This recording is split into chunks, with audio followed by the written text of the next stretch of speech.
For some 500 years, the corridors of China's imperial palace were off limits to non-royals. The Forbidden City, as it became known, opened up just in the last century. Now a museum, it attracts more visitors each year than any other in the world. A new social networking app allows those visitors to share their stories online, and museum administrators are working on other ways to deepen the experience. Su Yi oversees an ambitious effort to digitize nearly 2 million artifacts. Her team's just a quarter of a way there. The technology is changing every day. It can help us become more efficient, but it also poses a challenge. New equipment makes our older method outdated.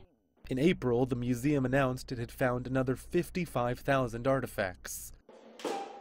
One by one, thousands of items are being photographed by highly skilled professionals. A small number are being captured using 3D technology and then placed inside virtual replicas of palace rooms. Everything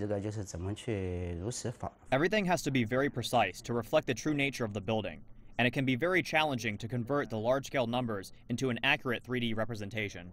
Now, patrons of the Forbidden City, or Palace Museum as it's also known, can virtually visit areas still closed off to the public.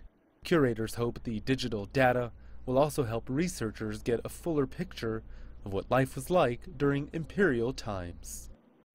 There's nothing quite like being here in person to experience the majesty and the history and, of course, the culture.